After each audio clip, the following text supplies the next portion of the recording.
Hey, what up, decisive marketers? And in this video, I'd like to address some questions that I've been getting recently. I'm getting a lot of questions regarding streaming, right? And there's so many different tools out there recently because of the rise of the need for live streaming, right? Sending a live video feed over the internet. And I and there are so many things, right? There's OBS studios, Restream. What's the difference? And then what is a streaming studio? What is multi-streaming? What is how do I stream pre-recorded videos? And I'll be answering all these questions in this simple video right here, right? And before we get started, be sure to hit that subscribe button if you'd like to see more digital marketing and e-commerce content. Right, so let's dive in. So the first thing that we're going to be talking about is you got to understand what's the difference, right? If you want to be using a cloud-based software and a desktop-based software, right? So desktop-based would be something like OBS Studios. Cloud-based would be something like Restream, BeLive, StreamYard. This kind of tools, those are more cloud-based. Okay, so for cloud-based tools, you will be using the software company's server processing power. So if your computer isn't that fast, you can then you might want to opt to use a cloud-based software. Then you don't have to have you don't have to have a very powerful computer to stream a lot of stuff on your put a lot of different overlays, video overlays and stuff like that onto your stream itself. And I'll come to that very shortly, right? What is overlays and stuff like that. So if you are using a desktop software, however, you'll be using your computer's processing power.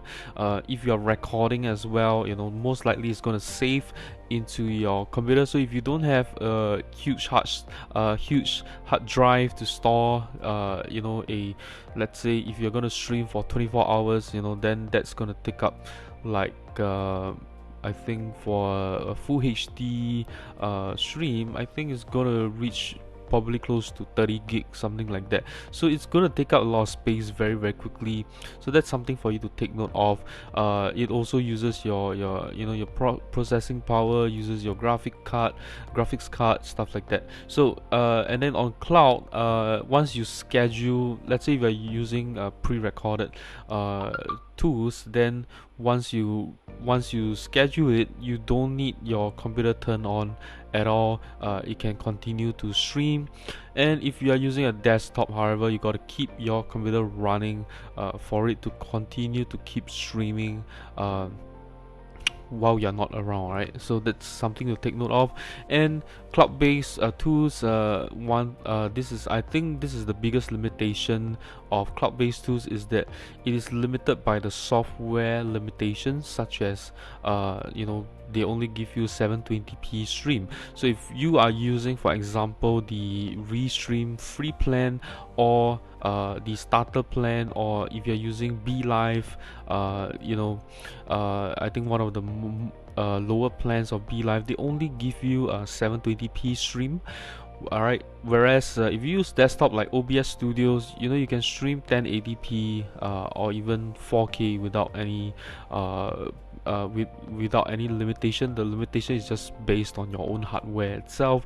And on the cloud-based too, if you are running, let's say, a talk show, you are inviting guests on your show, then you can do that with a cloud-based tool. If you are using a desktop, right, you can't invite people onto your desktop too. So what you can do, however, is to use like, let's say you do a video call with the person over Skype, and then you capture his video, his webcam, and actually show it in the desktop, right? So that's something that you can kind of overcome with desktop based limitations. Okay, right. One more thing is that, let's say if you have a good computer, desktop is usually able to give you a better stream Okay, it's also usually able to give you a better,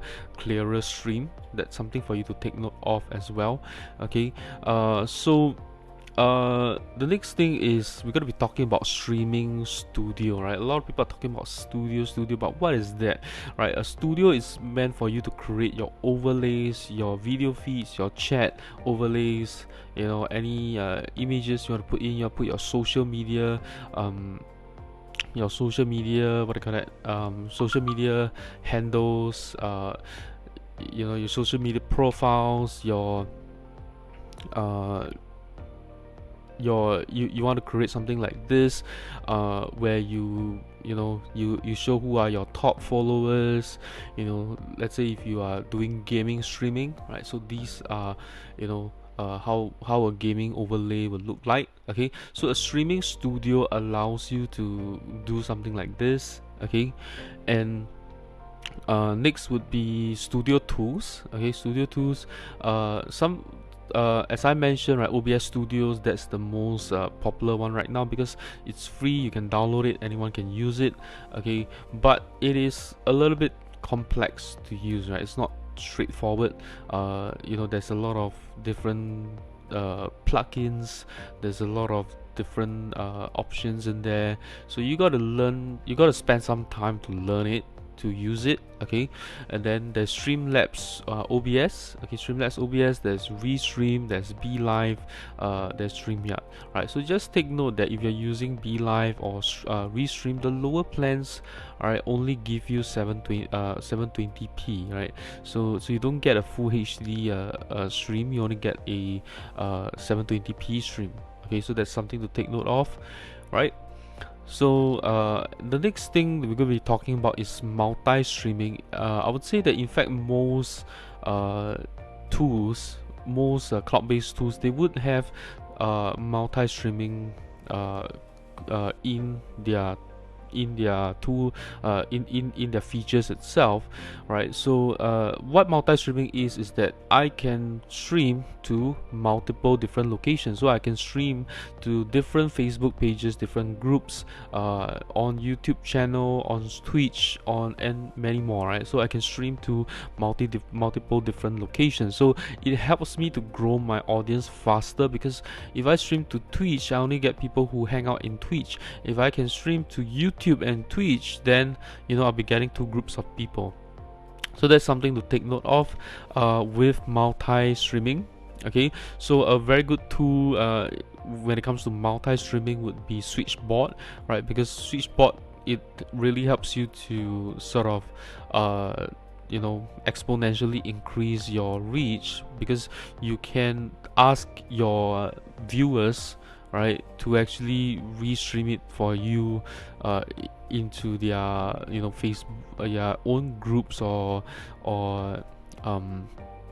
what do you call it, their own groups, their own profile and stuff like that, right? So Switchbot would be the best for this, but Restream also has multi-streaming. OBS Labs also has StreamYard also have OneStream Live also has multi-streaming. Okay, so a lot of these tools, cloud-based tools, they are usually have those multi-streaming features built in, right? So next thing is streaming pre-recorded videos. So you want to have a replay of your live streams. Okay, replay of your live streams, because sometimes you stream, let's say I stream at 2 p.m. in Singapore time, but people in the US would be sleeping right now. So I would then maybe run a replay of my live stream, so that people in, you know, the other end of the world would be able to watch my stream, right? So because people, and you'll be able to reach people who weren't able to attend your live stream because they weren't available at that time. So then you can, you know, schedule a pre-recorded stream so that they can watch it again, right? So you can pre-record a live stream as you can't be live during that time as well. So for example, if you are running a virtual summit, for example, and you can't make it for that day, then what you can do is you can just record yourself during the record as though as you are live, and then play during that specific time, right? So a very good tool for doing this would be OneStream. Okay, OneStream, Restream is able to do this as well. Okay, but OneStream allows you to, on the higher plans, allows you to stream up to 8 hours. But for Restream, I think it's only 2 hours maximum. And you can also VLOUD. It's not really meant for streaming pre-recorded. It's some the the way that it works a little bit different, but you can also use VLOUD to stream pre-recorded videos, but they have this this particular feature of streaming onto Facebook, Twitch, YouTube, blah blah blah. This particular feature is on their roadmap, so it's not released yet, so that's something to take note of. But of course, VLOUD is your own TV channel, so you can stream, of course you can keep playing pre-recorded videos on VLOUD, right? So that's something to take note of. Okay, so the next thing we're going to be talking about, right? So this is pretty much I've covered most that streaming studio, multi-streaming, streaming pre-recorded videos. So those are usually the more common needs in streaming. And the next thing we're going to be talking about before we close off this video is what is RTMP, right? So when we talk about streaming, a lot of people will be talking about RTMP, and what is that, right? So RTMP means real-time messaging protocol. Of course, that's a technical term that no one understands. What it means is that it is just your stream feed. Okay, so there is so people there will be features that says RTMP out. So what is RTMP out? It allows you to send a stream feed into another streaming software. So for example, I can be streaming from my OBS Studios, okay, into SwitchBot, right? Or I use RTMP out to stream to let's say Video Link, or let's say what is that, OneStream Live, right? So OneStream Live has multi-streaming features as well, so I can then stream into a different software that allows me to do multi-streaming, right? So that's something to take note of. Next thing is RTMP in.